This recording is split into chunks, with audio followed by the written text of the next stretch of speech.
I think too many Apple reports are basically just trying to press fast forward on the official press releases. In other words, it's getting ahead of Apple's own narrative, but it's stuck in Apple's narrative. It's not outside the narrative. Just to give the listener a sense of how obsessed Steve Jobs was, and his obsession could be great, but his obsessions could also be really stupid. He wanted the machines to match the colors of the rainbow. I mean, it's just an absurd request, the kind of thing that doesn't matter at all. He wanted the floors to be so white and clean that you could eat off of them. And the big sort of argument that Tim Cook wins is an ability to show Steve Jobs that you can retain the control, but we just won't have the factories on our balance sheet and we won't technically own them. I sort of call Apple and China the marriage of skill and scale. You had a lot of people within Apple that knew how to do this stuff, or at least had the sort of wherewithal to figure it out, but there was no factory base in America in the early 2000s to actually get it done. And China could just build at a scale that nobody else could, at a cost that nobody else could match.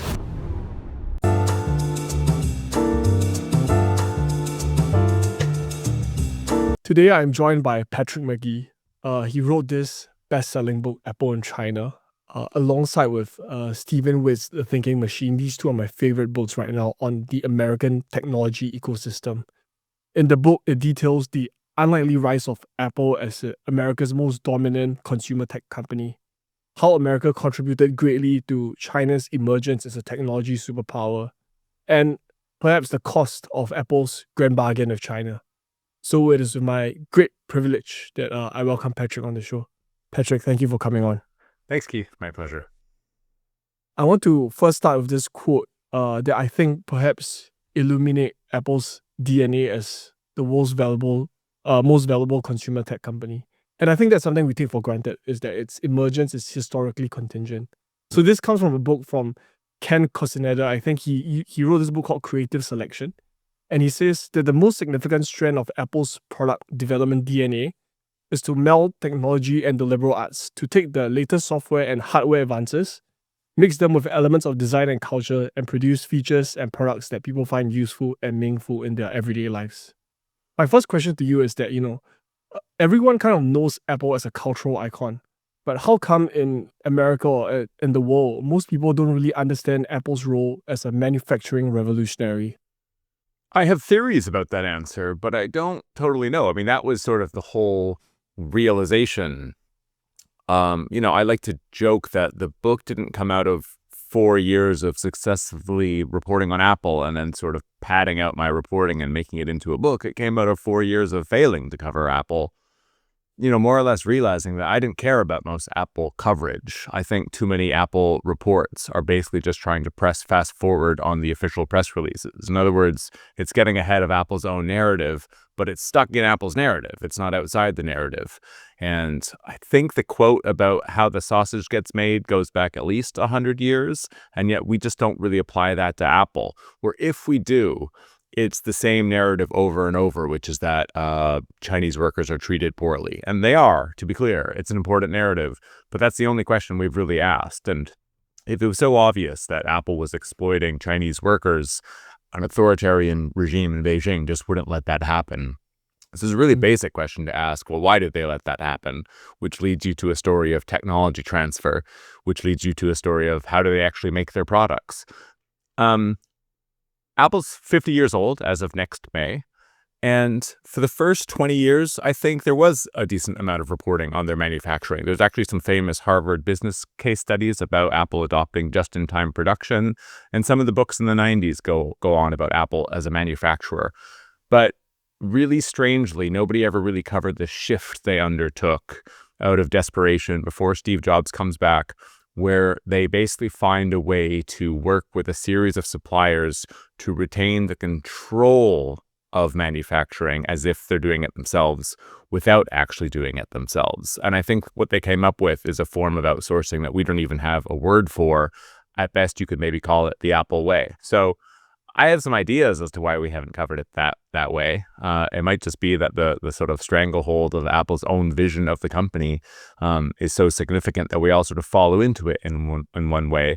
But I think it's pretty clear that we really have failed to cover this company as a manufacturer, and they're the world's greatest manufacturer. So it's a stunning dichotomy. I went to revisit Walter Isaacson's biography of Steve Jobs, and he mentions China twice in his book. That's right. and Foxconn 0 times. And that is amazing. So I didn't remember that. Yeah, so there is no mention of To the Foxconn. past, I should say, because look, the guy's writing a biography, and he's writing a biography not of Tim Cook, where that would be a major omission, but of Steve Jobs, who just came up with the products, right, had the ideas for them, and sort of gave it to somebody else to actually make. Yeah. So I think it's a failure of other Apple books more so than Walter Isaacson's biography. The point I took away from reading the biography was how in the background the role of China was. It was kind of seen as like a really not as instrumental, whereas your book kind of contrasts that, which is that, while Apple has all the great designs coming out of their campus, there was also another element of their greatness, which was their relentless focus on manufacturing. Yeah, there's definitely an arrogance there, right? A hubris, a sense that someone else gets this done for us and it doesn't have to be part of our narrative, etc. Which I maybe dabble in, but I don't think I've given a full exploration of. And I think that's bound to be written about more in the next 5 to 10 years as more people realize just how ill-equipped like the West writ large or America specifically is and actually build anything in the electronics world at quality and in mass quantity. We've really lost that ability if indeed we ever had it.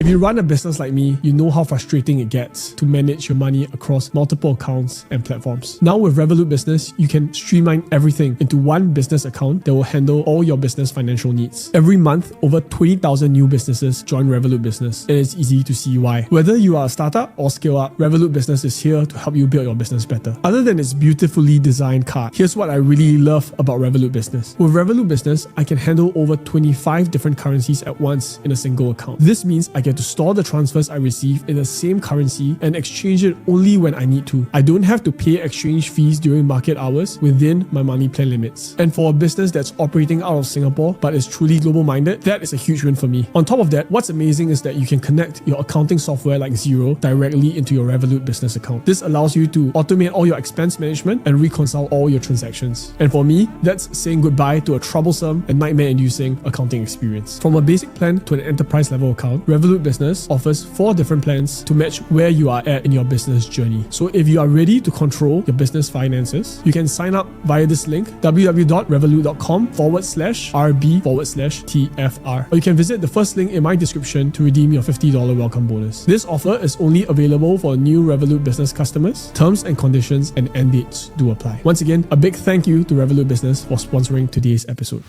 Jobs was known to be this person who was obsessed with handling or having control over the manufacturing process. So at the start of Apple's journey, they really did everything in-house. Mm-hmm. So what was kind of that moment that shifted, that caused that strategic pivot, if one might call it, to embrace contract manufacturing, which seems to go against his original principles? Just to give the listener a sense of how obsessed Steve Jobs was. And, his obsession could be great, but his obsessions could also be really stupid, right? So one of his stupid things that he focused on is he wanted the machines within the factory making the Macs in Fremont to match color-wise the logo, that if you can remember the 1980s logo, the sort of rainbow-colored apple, right? He wanted the machines to match the colors of the rainbow. I mean, it's just an absurd request, the kind of thing that doesn't matter at all. He wanted the floors to be so white and clean that you could eat off of them. That's just stuff. That stuff just doesn't matter to Terry Guo, the founder of Foxconn, who sort of revolutionizes the way Apple products get made. Anyway, the simple answer to your question is, well, he is kicked out of the company in 1985. And, the book goes into some narrative as to then what happens. But regardless of sort of those 12 years while he's gone, the company is just totally desperate, out of cash, nearly acquired by 3 different companies in the 1995-1996 period, and then is days from missing payroll, probably weeks from bankruptcy in 1996. And it's out of complete desperation that they have to sell a factory that most people probably have never heard of in Fountain, Colorado, just to sort of fight another couple months. And then in that period, they begin to make a little bit of progress. And it's also in that period that they throw the Hail Mary pass to acquire Steve Jobs' company next. And we'll just avoid the narrative here, but, Steve Jobs basically comes back to the company. But the key thing is that in the months before he comes back, are the months in which Apple makes the decision to adopt a global outsourcing strategy. So it is not a Steve Jobs decision, and that's really crucial. Most people think it's a combination of Steve Jobs and Tim Cook, but it's not. The decision had already been made before either of them were at the company. For Steve Jobs, obviously, the second time, but for Tim Cook, the first. So the simple answer to the question is that it wasn't a Steve Jobs thing. He wanted to retain the control. And even after the candy-colored iMac came out and was a big success and it was made by LG in Korea, he still wanted to retain control. And in the early 2000s, he probably would have got that wish, except that the dot-com crisis blows up, and in a single day, Apple stock drops by 50%. And at that point, Apple's stock goes back to where it had been before Steve Jobs had come back. In other words, 3 years of gains all get wiped out in a single day. So once again, they're just close to bankruptcy. Gateway of all companies actually considers purchasing them at the time. So once again, out of sheer desperation, Steve Jobs just loses the argument. So he's unable to have the control that he wants. And the big sort of argument that Tim Cook wins is an ability to show Steve Jobs that you can retain the control, but we just won't have the factories on our balance sheet and we won't technically own them. And he's basically able to be so convinced that by 2005, when I talked to somebody who proposed building a product in the US, he basically said to them, I tried that, it didn't work. So he never left, he never moved away from the idea, but he got convinced that it could be done without it. But yeah, it's crucial that it wasn't Steve Jobs that made the decision. One of the through lines of your book, which I found fascinating, was that the dot-com boom and bust actually did reshape the manufacturing landscape in the US tremendously. And I think most people today understand that dot-com era is maybe a time of irrational exuberance within the internet companies. But there was another story happening within the US, which was that manufacturing was fundamentally being reshaped. There's a silent hollowing out during that period. Can you expand on that a little bit more? Yeah, I'm glad you bring that up, because I think you can often have a sense that, stock markets go up and down. And so maybe there's a sense in which, the dot-com crisis was a big deal. Some companies went out of business. But after some years, stock prices went back up again. And so we can wipe our hands of it. It's like nothing happened. Couldn't be further from the truth. We're still dealing, in a certain sense, with the impact of the dot-com crisis, because anyone who had manufacturing as their skill set recognized that once there was a massive downturn and people were not buying all the sort of dot-com products and hardware, they had too much inventory on their hands, which meant they had too much labor, which means they had to cut that labor. And then when they wanted to ramp up again, they chose to go to outsourcers. So it's a big moment of just like American loss. And we weren't really thinking about the consequences of it at the time. And I have some chapters that go into some detail here where in the 80s and 90s, if IBM had their computers built by SCI, which you could sort of think of the Foxconn of its day, born in Alabama in the 60s and becomes a massive contract manufacturer in the 80s, well, then the knowledge transfer is really going from IBM to SCI. So it's going from company to company. And I don't think we quite realized that when the likes of SCI began competing with Jabil and Flextronics and other companies, those companies are the ones who started going off to Asia. And then from within Asia, they began to choose China. And that's sort of how the consolidation into China happens. I always get asked the question, like, who at Apple chose to go to China? And the answer is nobody at Apple chose to go to China. The suppliers did for their own reasons to win those orders. And that's important because then if it's not Apple manufacturing the products, it's these suppliers and contract manufacturers. The knowledge transfer taking place isn't just from company to company, it's from country to country. And so it's not just a loss of jobs, it's a loss of know-how. And so America sort of willingly gives up, using sort of 2020 hindsight, the ability, the know-how, the tacit process knowledge of how to actually build stuff, and sort of gives it over to, in effect, China, to shorten the narrative here. So I sort of call Apple and China the marriage of skill and scale. You had a lot of people within Apple that knew how to do this stuff, or at least had the sort of wherewithal to figure it out. But there was no factory base in America in the early 2000s to actually get it done. And China could just build at a scale that nobody else could, at a cost that nobody else could match. And so you just get more and more consolidation into the country. And, most of that we all know. I think the light that the book sheds is just the knowledge transfer that takes place when that process, goes on for 25 years. The investments and the people trained are extraordinary. If you look at the rise of the multinational company that came about maybe post the Nixon shocks, where I think we started to have a lot more international mobility of capital, what doesn't get captured is usually that transfer of knowledge in a very real and tangible way. And I think your book kind of illustrates that really well. And you wrote this very wonderful line in page 111 of your book. You said that when Apple sold its factory, most of its 1,100 employees simply got a new uniform. But the result was a huge transfer in practical knowledge from the computer brands to the contract manufacturers. And that seemed like that pivotal moment where you're talking about where it's no longer just within, say, the US companies, but the knowledge really transferred to these contract manufacturers who are already thinking about going to Asia. Yeah, and to be clear, there's nothing passive about it, right? It's extremely active in terms of how the knowledge is passed on. I mean, I think people understand generally, let's say if we're talking about apparel or the way Nike shoes are made, that contract manufacturers will chase price, right? So they will go wherever is cheapest in terms of the labor or something. But Apple doesn't chase price. Apple chases quality. I mean, they really care about quality in a way that other electronics brands 25 years ago just did not. I know that you could say that now. I think there's a lot of brands that do care about the levels of quality. But I mean, they cared about it to just hilarious extents, right? Where people would come out of a manufacturing school, spend 2 weeks at Apple and realize that none of what they studied was relevant because Apple just did things in such a different way. They were never really like making life easy for manufacturers. Designers would design things however they saw fit, and it was up to manufacturers to figure out how to do it, even though what they were being asked was just absolutely absurd. And so the difference there between price and quality in terms of what you're emphasizing is that low-cost stuff can sort of just be made anywhere.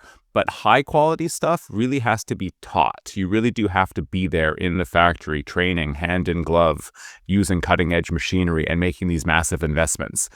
And what's interesting about the sort of business model that develops here is that it's hard to emphasize just how small Apple is in the late 90s and early 2000s, but the decisions they make form the basis for them becoming wildly successful and then eventually building more than 200 million iPhones a year. So it's not like they're this Goliath who comes over to China and has a plan to like build up the nation's manufacturing know-how. It's not that strategic. They're just too small to have that sort of like grandiose vision. But they sort of lay the basis for their own success, and they lay the basis for China's success. And then when the iPod and especially the iPhone just become like the world's most iconic products, it just has a massive impact on both company and country. And I think people well know the narrative of how the iPhone changed Apple. And there's something intuitive about how it changed China, I think, in retrospect. But until I had done the research, I wasn't really familiar with it. And I think until people read the book, they haven't really been familiar with it.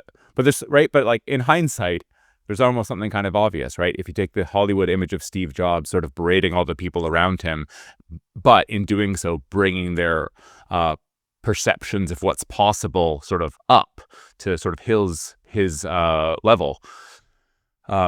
My story is basically just doing that same thing, but in an entirely different country, right? That goes from pretty impoverished as little as 30 years ago to the second world's largest economy, and knowing quality and electronic scale just better than anybody else. If you look at the US, when it came out of the World War II, it emerged as really the world's largest manufacturing power. So, and much of its economic dominance came from its ability to produce things. And over time, it obviously made a transition into services, which is now today America is the largest exporter of services.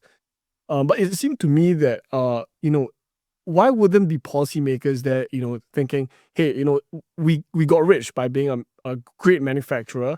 Let's not fully transit into services. Are there any policy stopgaps that we could have done to kind of retain the critical manufacturing capability? I'm mildly obsessed with this question, so I'm glad that you've touched on it. Part of me wants to move on to the next project, and part of me still wants to know more about the very thing you talked about. So Apple's, of course, not founded until 1976. A lot of the decisions you're talking about were for the prior 3 decades. And I largely sympathize and maybe even highly support the ideas that were coming out of post-World War II America. So just to put some stats on it, I mean, yeah, America was manufacturing more than 50% of basically the world's goods at the end of World War II. I think what they realized is that there was no market to sell it to if Europe remained impoverished, if Asia remained underdeveloped. And so the idea was that they sort of took this idea that Alexander Hamilton had, that you could cement your independence through manufacturing. And instead, the idea was that America could help cement the world's interdependence through manufacturing. And so the free trade ideas really developed, wherein if America helped Europe and helped Japan after being, fierce enemies during World War II, well, then maybe there wouldn't be so much war. So if you actually helped develop economies, and young men in particular had factory jobs to go to and a big thriving consumer market in America to sell to, that you would create peace. And that is not an absurd notion. That's largely successful. I mean, you think of West Germany, Taiwan, Korea, and sorry, I'm missing one. Taiwan, Korea, Japan. Oh, Japan, yeah.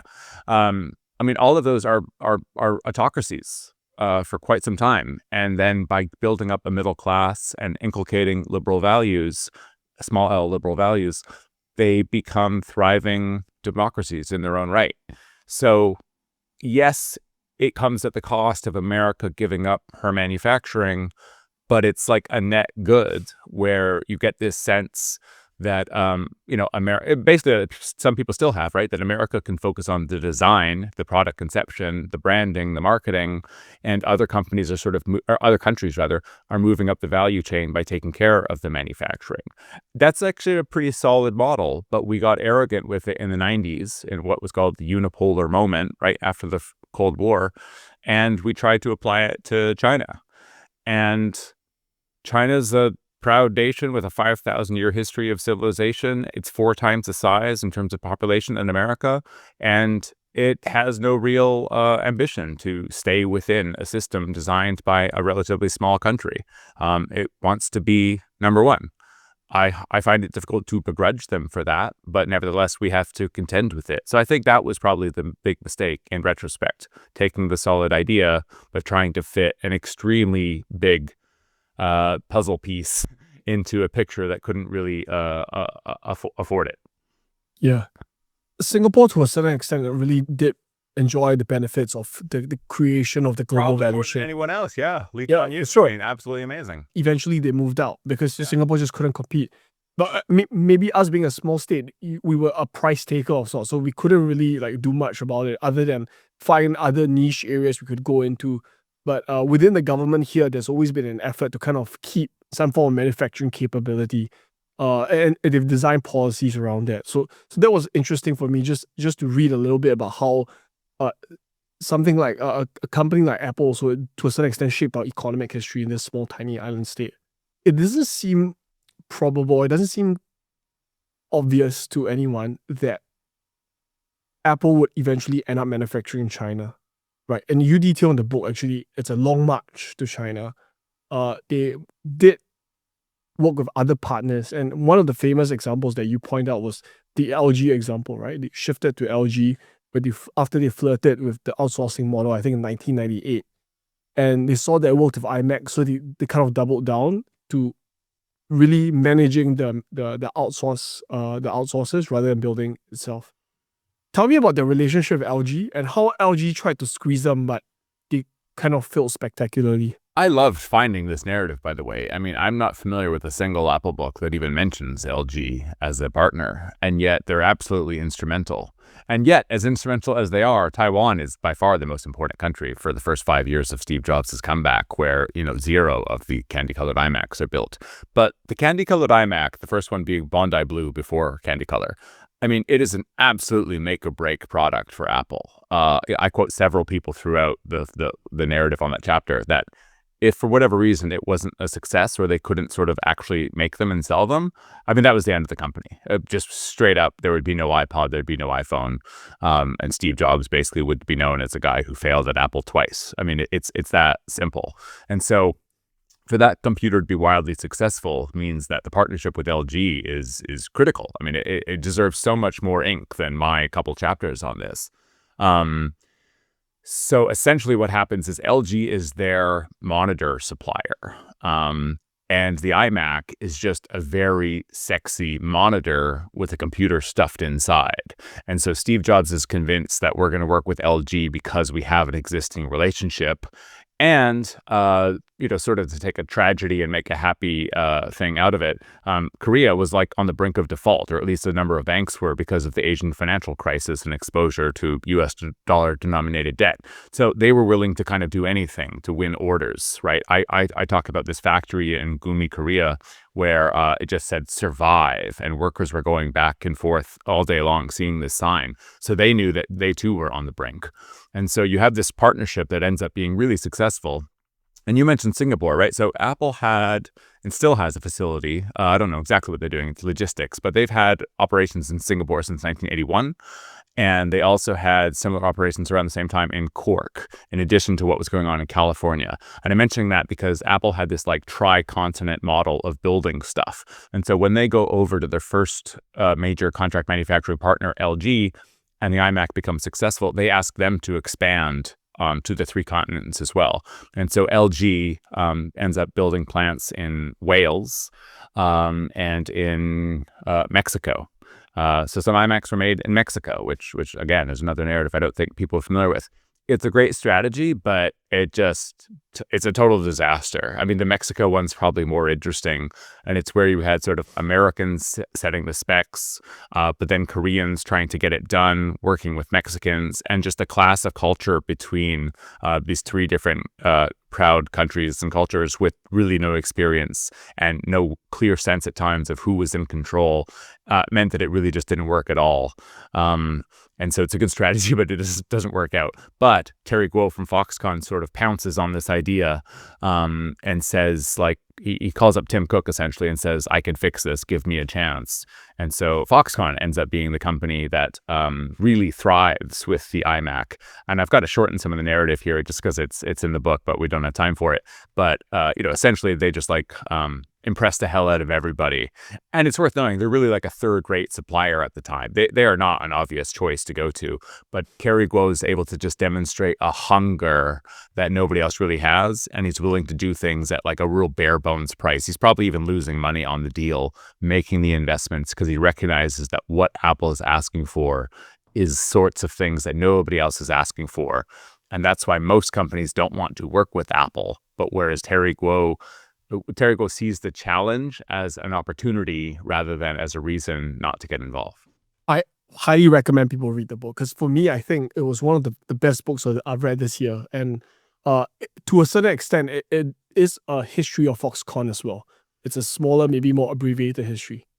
Well, it is. But there's almost something sad about that because, we're coming up to Apple's 50th anniversary. Foxconn's already had their 50th anniversary, right? They were founded in 1974. And I don't know if the Singapore bookshelves are any different, but there is no widely read, well-written history of Foxconn. And there is no biography of Terry Guo. I'm not saying there aren't any books at all, but in terms of like well-written books, after years of research or anything like that, nothing exists. And that's astonishing. I mean, Terry Guo is like the Henry Ford of Asia.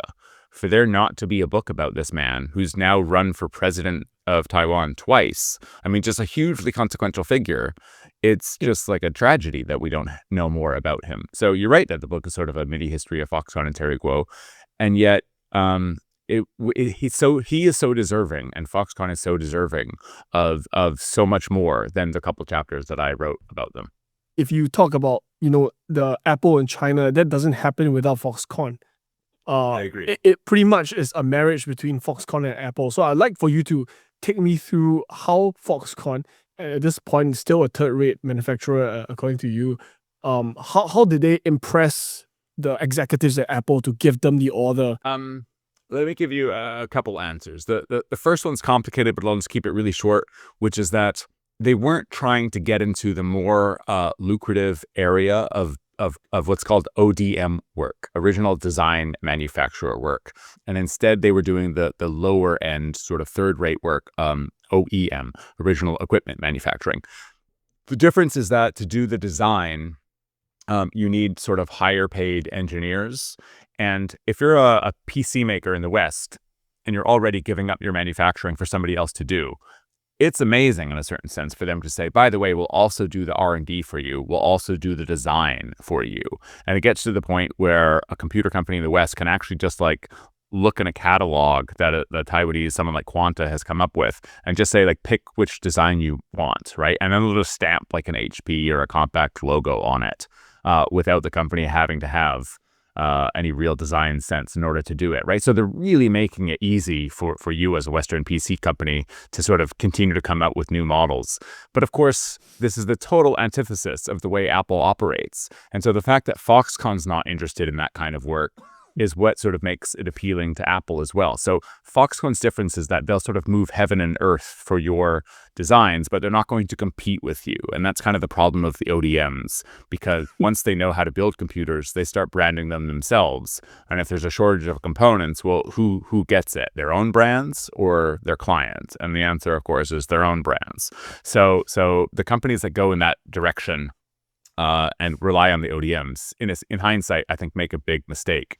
Whereas Foxconn does something where they want to do the assembly, but they only want to do the assembly as a sort of gateway drug, if you will, for the company to sort of get hooked on that. And then Foxconn will source more and more of the components themselves. Either they'll do it themselves, so they'll get involved in things like metal stamping and plastic injection molding and stuff like that.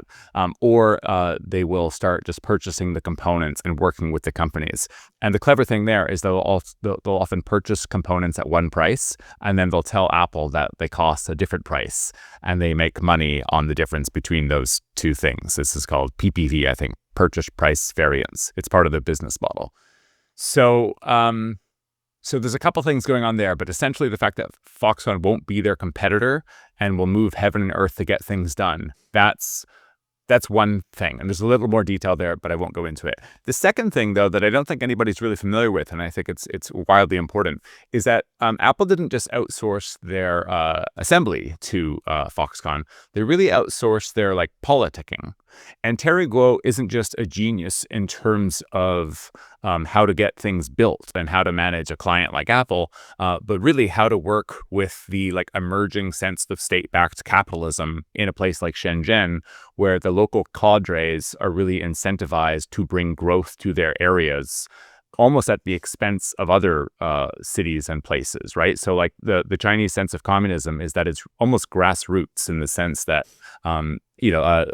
K.U. Jin, for instance, in a book called The New China Playbook, has talked about the mayor economy, really giving credit to the idea that China is able to come up with this model where Hangzhou is in competition with Shenzhen, Shenzhen's in competition with Suzhou, in a way that you just don't really have in America. So I quote someone, for instance, talking about well, there's a couple different things. China being an RDA, a regionally decentralized authoritarian model. So yes, things are coming down from the top, but the way that they're actually enacted are happening at the city, state, and even local cadre level. And so Foxconn's able to master that. The reason that matters is that, going back to my first answer, if you're doing vertical integration, what you really need is land and machinery and local migrants.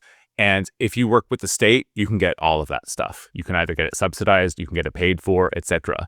If you're focused more on the design and the engineering, that's not what you're thinking about. So Terry Guo just has a total approach that I don't know that it would have worked without Apple, but it worked ridiculously well with Apple. Him being the outsourced point of contact for the Chinese government essentially also meant that in China, in Apple's mind, they didn't really think much about China. So going back to the point I made earlier about when I was reading about Steve Jobs, like China is like literally not even in the picture, because I think to a certain extent, it's kind of taken care of already by Terry Guo.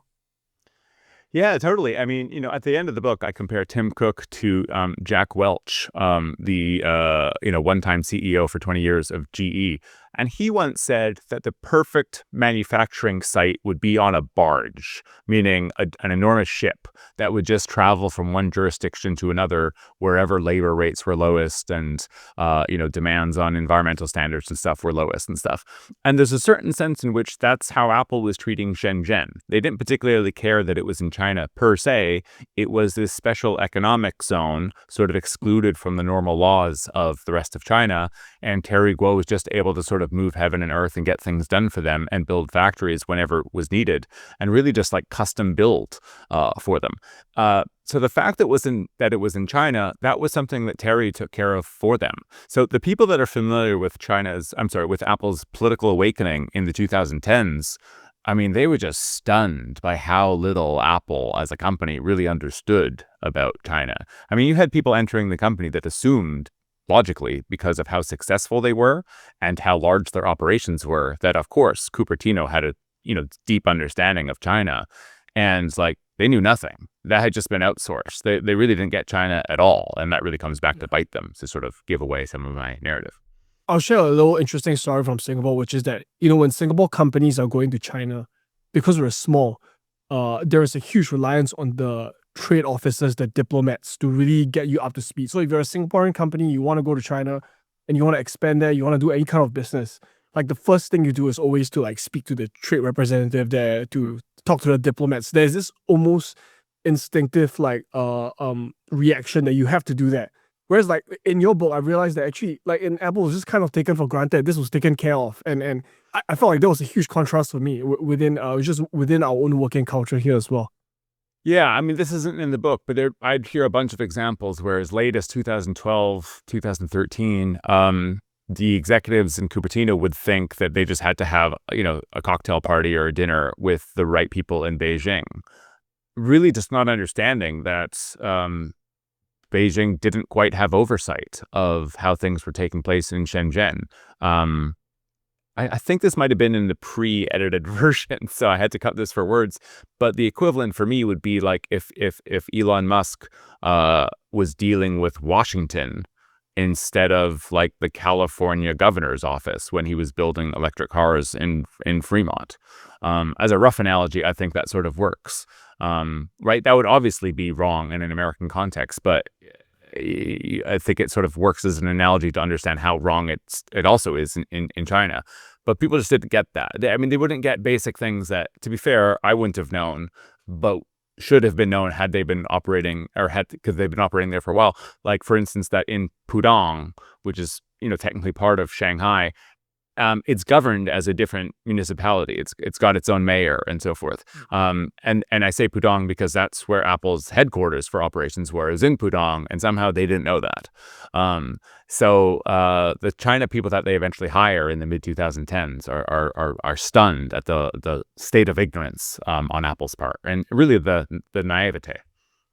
If you look at the emergence of Apple as the most valuable consumer tech company, and how Foxconn and China play a role in it, help me understand what is the cover story that what is the story that people don't get, that people miss when they read the cover stories? I think for the prior 25 years has been that Apple exploits Chinese workers, and we write stories about how the jobs aren't very good, and the narrative just sort of flips out on its head and says that's not incorrect, but it's just missing the biggest piece of the puzzle, which is that Beijing allows Apple to exploit its workers so that China can exploit Apple. So I think that's the thing that people don't get. I mean, there's a lot more, but in terms of the broadest message, it's that. And if you're asking specifically about Foxconn, Foxconn's just the first company to understand that working with Apple is not about the profits, it's about the learning.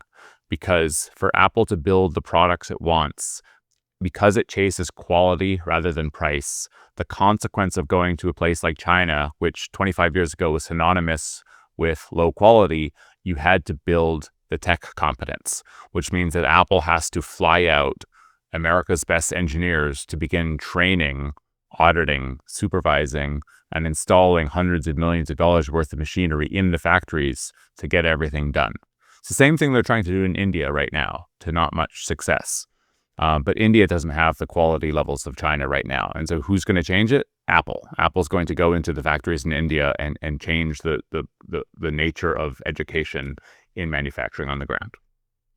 As I was reading the book, the key stat that jumped out at me was that, in 1999, none of Apple's products were made in China. And within a decade, virtually everything was, right? So you really do kind of highlight how this supply chain literally moved to China. And now because of the ability to a certain extent exploit the labor force, that they were able to make record profits off of that as well. Yeah. And, if I'm to add a little more context there, in 1999 and 2000, there are contract manufacturers making Apple products in, I think, 9 different countries. And by 2011, if I skip forward a little bit, it's all in China. As late as 2009, you've still got some work going on in the Czech Republic and so forth. But by 2011, you don't. So it's an extraordinary consolidation in a fairly short period if you're sort of, looking at a multi-decade lens. Yeah. I wanted to point out 2 statistics, and this is when I would like for you to help us understand a little more on Apple's impact on China. So the 2 numbers that often comes out in your interview is the $55 billion and the 28 million workers, right? So $55 billion in terms of investment, I think, annually that Apple makes in China. Help me understand, that's the internal figure that they use. What's behind that figures in Apple's like kind of like the way Apple accounts for the investment? I have to give like 15 seconds of narrative just to answer the question. So essentially what happens is when Xi Jinping comes into power, late 2012, early 2013, hardliners in Beijing are beginning to see Apple as this exploitative force that doesn't give back to China. And he really emphasizes what he calls in China for China. In other words, if you're going to be in the country as a foreign entity, you best well be helping us. And Apple looks like it's not. I've got a chart that I could show you that shows Apple and Foxconn margins side by side. And in the earliest years of their relationship, in year 2000, let's say, Foxconn's making 10% plus margins, and Apple's making less than 2-3% margins. They're really struggling. And then the iPod and the iPhone take off. And by 2012, Foxconn margins have basically fallen by 3/4 to 2 or 3%, and Apple's have soared from 1% to 25%. So if you look at that, it just looks like Apple is just exploiting this Foxconn company, taking out all of the wealth that comes out of the iPod and the iPhone. And so Apple begins to fear when they begin to have real problems at the highest levels of China, that they could be the next Facebook, they could be the next Google. In other words, their products could be blacklisted from the country. So to flip the tables a little bit, or to turn this logic on its head, they're able to emphasize to Beijing just how much they invest in the factories. And so their internal study comes up with a figure that they invest $55 billion a year. This is a stunningly large figure, although it makes a lot of sense even if you don't have the internal documents, which is to say that Tim Cook has repeatedly said that they have 3 million workers in China. And if you just sort of take what factory wages are at an average level, but take into account that they also have cutting edge PhDs at Foxconn and some other places, and you just multiply that sort of annual wage by 3 million people, you easily get into the tens of billions of dollars.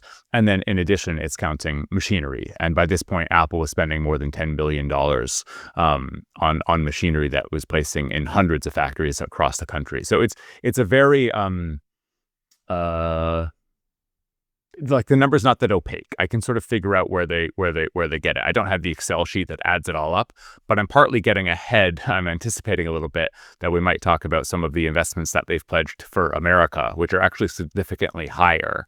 And those are ludicrous. I mean, they're just bullshit numbers that don't really have a good logic behind them. I wouldn't be able to tell you sort of the basis as to how they get there. I think those are purely for politics because of the way President Trump operates. So anyway, I'm just getting ahead there.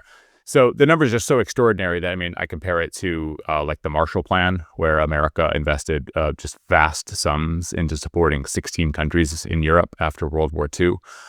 Just consider that, it's first of all, in the similar period, 5 years instead of 4, it's dollar-wise by 2015 dollars, double that of the Marshall Plan. And it's one country instead of 16, and it's one area, high-end electronics, instead of, agriculture and highways and railways and a whole host of stuff else. So as imperfect as that analogy might be, I think the more you look at it, the more it favors how large the investment is in China on behalf of one company. The other figure has actually been updated, and I didn't realize this. It got updated in March. So I've been saying for a long time that Apple has trained 28 million people in China. It's now 30 million. It's gone up by 2.5 million. This is a figure that I just pulled from Apple's annual report. That's since 2008. That's just incredible. I mean, that's larger than Apple's labor force. You'll have to remind me the population of Singapore. I assume it's larger than the population of Singapore by quite a while. It's larger than the population of Taiwan. I mean, it's hard to overstate Apple's impact because it's not just that it's 30 million people, it's that it's 30 million people in a single sector, high-end electronics. And if I'm quoting the China scholar Barry Naughton, that is the most important thing to Xi Jinping. So the political points, the political capital they are able to win by demonstrating how much they're investing to China, I think is extraordinary, and it's largely paved the way for them to sort of remove obstacles to their production.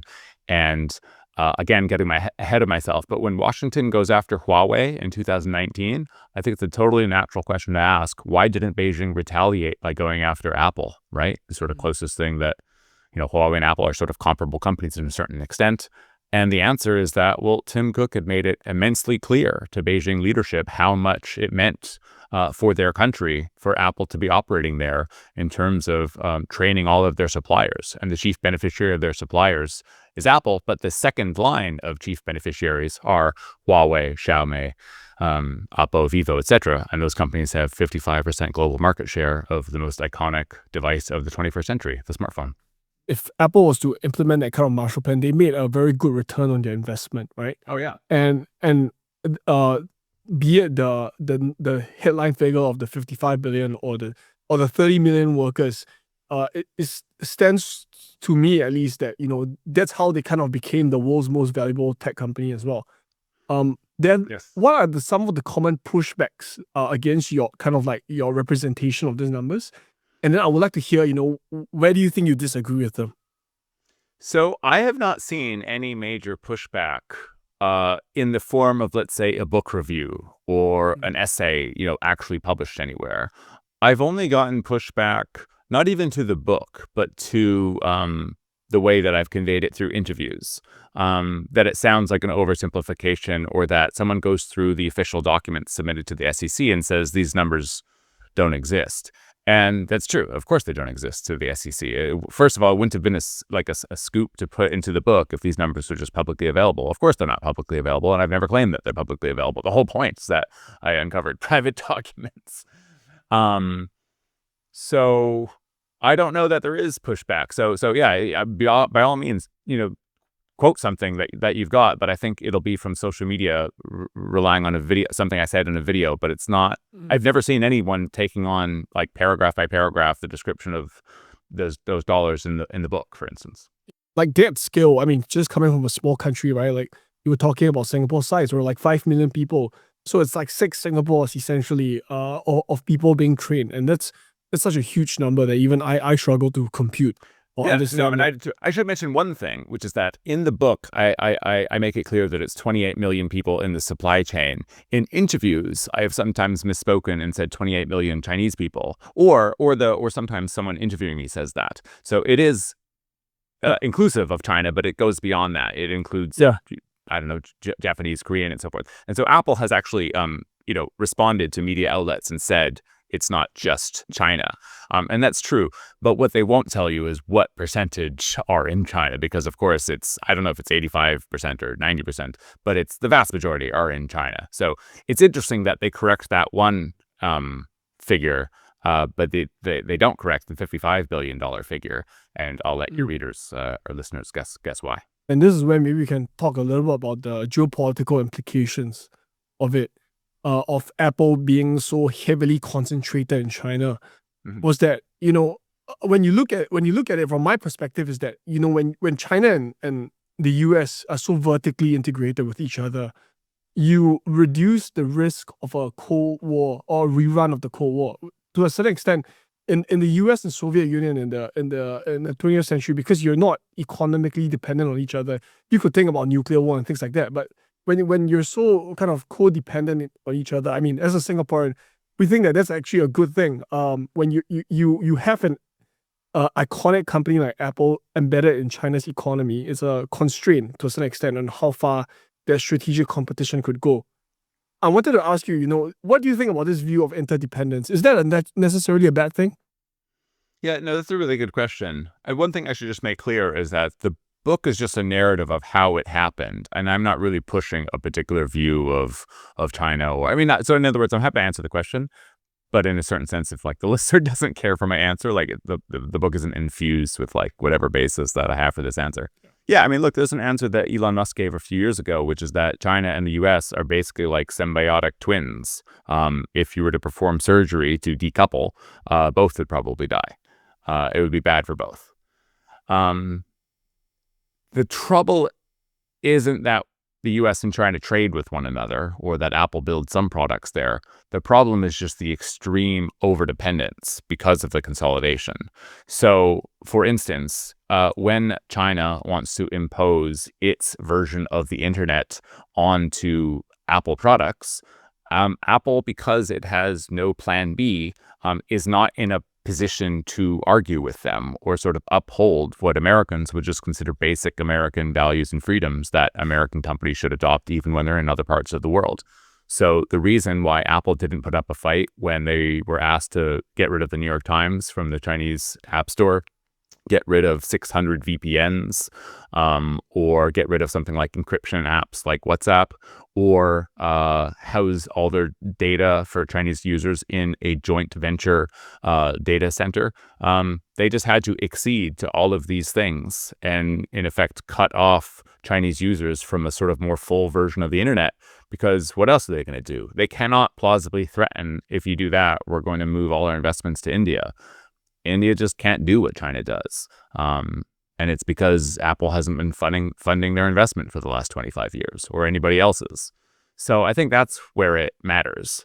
Apple could have had a certain amount of leverage to push back and had a sort of net positive impact on the way things operate in China. They could have had, had they sort of had more of a plan B that they could actually execute. I think you might have the iTunes Store operating in China, but it's banned. You might have something like ChatGPT allowed to be operating there on the iPhone, but it's banned. So I think that's why it matters. And there's probably a lot more, but that's the first answer that kind of comes to mind. It's not necessarily that they couldn't do it. It's just that they literally had no leverage because they're overly concentrated in China. And there's no real kind of process of negotiation. Is that what you're kind of trying to say? It's a nation state versus a company.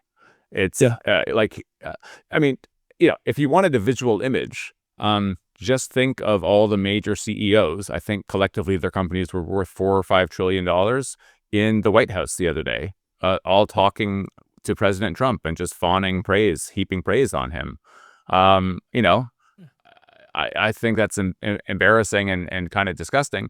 At best, you could say hate the game, not the player. In other words, they've just been forced into that position. And that's a tragedy of its own making. Fine, we don't have to get into it. But that's the sort of position that Apple's in America. I'm sorry, in China. They just have no political cards to play. If you look at the China model, one would argue that maybe it's like an East Asian model, but the problem is that it's unsettling because of its scale, right? Like it's pretty much what the South Koreans did, what the Japanese did to a certain extent, and it was maybe because of the China scale, and that's what creates the anxiety. Is there something more to that, or is it just like, or is this like just the fundamental concern about Apple and China? I think the scale is the thing to emphasize. Certainly, if you get a China scholar on the podcast, they can go into more detail into all the ways in which China adapted, but also deviated from the East Asian miracle or the tigers. So there are things that China sort of innovated in terms of how they got things done, rather than just sort of like copied but made larger. The advances that you see in South Korea and Japan or whatever. So I'm familiar with that literature, but not sort of an expert on it. But yeah, I mean, I think I like this question actually because, maybe it's because there's a dragon biting an apple on the cover. I don't know. But the general perception of the book is that it's more anti-China than I think it is. I treat China as a big adversary, more so because of their competence and their scale than that I have some dark foreboding image of, China as world ruler or something. And I point that out just because I suppose the scarier you think China is, then the more sort of on point the thesis will feel. But even if you don't have the view that China's big, bad, and scary, the fact that they're just so large really does mean that when they declare something to be a strategic priority, every other nation wanting to compete risks being deindustrialized. And not just because they're competent and operate at large scale, but because they exercise a form of state-backed capitalism that, of course, has abundance of subsidies. It allows them to operate in a way that doesn't prioritize profit or shareholder dividends or something like that. And so it can be hard to compete if your form of capitalism emphasizes those things to please shareholders, and you're competing against someone that has the backing of a major and generous state where the goal is really command and control of certain industries. And I think you can see that story play out in smartphones, certainly, solar panels and batteries, even more obviously, and we're witnessing it in real time with electric vehicles. If Apple wanted to retain manufacturing, if there was a government program that kind of subsidized them when maybe at their vulnerability or in their moment of kind of weakness because of the financial markets, maybe things could have turned out very differently as well. Okay. I wish that were the case. I push back against this pretty constantly, that some people will say, oh, why didn't Apple just put $55 billion a year into the United States and then we could just have iPhones built in America? That's not giving China the credit for what it pulled off. What China was offering in terms of the ubiquity of labor, the abundance of labor, the cost, but the dynamism of that labor, that wasn't going to happen in Pittsburgh. It didn't matter how much money you sprayed at it. Might have happened with a sort of NAFTA on steroids. Might have happened in a scenario in which Mexico became this manufacturing Goliath, didn't have enough people, and so you had a similar sort of migration, but instead of it being internal to China, you had people fleeing Honduras to get to Mexican factories or something. I mean, just to sort of like spitball a fantasy, like maybe that would happen. But it's just too simple a read to say China wouldn't have got where it got, but we still would have had everything in terms of the iPhone and everything else if we had just invested it here. No, China was a once-in-a-century partner. Nobody else has been building 8-lane highways to the ports, world-leading ports at massive scale, high-speed rail. I mean, there were just so many things that China deserves credit for doing, and Apple was able to be a big beneficiary of it. You'd have to totally rewrite history. There's just no chance that if you had a time machine, that you could have convinced Tim Cook to invest in America and that we'd still be holding the same products we do now, and yet in the control or whatever. It's just, unfortunately, it's a total fantasy. Maybe it wouldn't be like a complete rewrite of sorts, but to a certain extent, it'll be much more diversified. Do you think that there could have been a reality where maybe it's not necessarily 100% on China, but like they could have achieved a much more balanced outcome where they had much more diversified manufacturing operations? Or you think that concentration in China is kind of a inevitability? Yeah, it's a great question. I mean, look, the original model Apple had for almost 3 decades was that you build on 3 different continents. And some of the reasoning going back to the 80s was that, the Bay Area was like an earthquake zone, and Apple was concerned about having all of their manufacturing in a place like Fremont. So that's actually why they moved some stuff to Colorado. And obviously the same logic applies for Singapore and so forth. So they did have a sort of clearer sense of a resilient supply chain and risks of overexposure back then. The trouble was, if you were doing that in the early 2000s and you just had the spreadsheets in front of you of how much it cost, how quickly you could scale, etc., and you were comparing the costs and all those things on 3 continents, China was just winning every time. I mean, on every product you could think of. And so again, nobody was really making the decision at Apple that everything should be built in China, but it's like every individual product manager for whatever product was being built, if they wanted to score the most points and do the best job and retain the quality and get the lowest cost, every one of them independently would have been choosing China. So you would have had to have a really long-term play to say, okay, I understand that it's more expensive to be doing this in Ireland, but we're going to do it for the long term anyway. And that's essentially why I'm sympathetic to the view that you have to understand how close to the brink of bankruptcy Apple was in 96, in 97, in 2000. People were still laughing at them in 2005, like there was this one-hit wonder of the iPod. When that, Apple was concerned that once someone just takes the best of the iPod and puts it into a Nokia, we're finished, right? If you understand the precarity of Apple's situation, you can be more sympathetic of how they got there. The last one I would point out is a question I think about often is, if Steve Jobs had lived, Xi Jinping obviously still would have come to power in China and still would have had the view that Apple was exploiting the country. So what would Steve Jobs have done in response? And I do like to hold out hope that he would have, found another home for Apple products and realized that our overdependence could be our ruin, and make some major changes. But even though it's fan fiction on my part to think about what he would have done, but even though I hold out some hope for that, it's at the same time unfair to expect Tim Cook, who had just taken the reins some 18 months before, who wasn't a founder of the company, who was trying to please Wall Street and millions of consumers, none of whom really believed in him at the time. It's unfair to think that he should have made different decisions, because to understand the magnitude of his challenge already to scale at a time of just insatiable demand for Apple products, it's not a plausible. It's not. You can't really critique him for it. I mean, you can, but it's a cheap shot. I don't think it's necessary to go. Now Apple's pretty much caught in a rock and a hard place, like what you said, because the intensifying US-China rivalry is going to happen. I think it's a structural trend. But they're still one of the world's most valuable company. Are there any possible alternatives they could explore, or is it pretty much just stuck with this?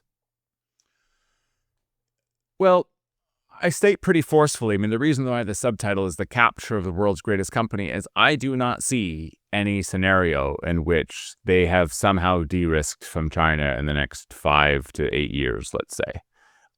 But as forceful as I want to say that, I'm just a journalist. Apple has access to the smartest minds on the planet and can hire them and pay them, certainly more money than I'll ever make in my career to solve that problem. And so, look, I hope I'm wrong, essentially. I mean, me being wrong, or maybe the best scenario is that the book is some sort of galvanizing force for people to recognize the challenge, whether they're the Apple level or the government level or whatever, to sort of make some changes.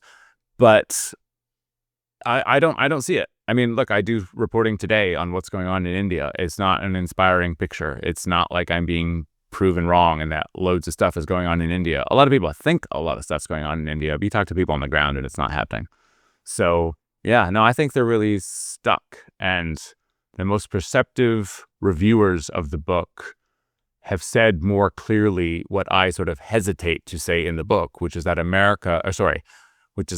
Apple hasn't just created a problem for itself in training up its own competitors. It's created a problem for America. It's created a problem for the West writ large. Our dependence on China for high-end electronics and a whole host of other things is extreme. I do think there's some merit in this. There's some silver lining in your argument that codependence between countries can create peace. I mean, that's actually my sort of argument for Pax Americana. But I think the dependence between but I meant to say America and China, that it's not looking good right now. It's a little bit toxic. So, yeah, I hope for a favorable outcome, but unfortunately, I'm pretty pessimistic about it all. There's another question I wanted to get to, which is, you in your book, you wrote and you feature this huge cast of characters. You have this guy called John Ford. He's a Chinese-speaking Mormon who set up China's first Apple store, to Vinny Chico, who gave us the name iMac, right? I wanted to ask you, the iPod. Which character in your mind do you think, kind of plays a disproportionate role in Apple's emergence, but kind of remains underrated or remains in the fringes? I think you just named him, John Ford. He was at Apple for 10 years. He'd never been written about before. As far as I know, he never even spoke to a journalist before. And yeah, he heads the Apple Store in 2008. So he's not, to be clear, I mean, the story is mostly about production, supply chains, engineering challenges, and so forth. And that whole part 4, is really like a detour in a certain sense, but it's a detour to explain the birth of the iPhone as a retail product within China, because Apple now has, I think, 56, maybe 60 stores at this point across the country.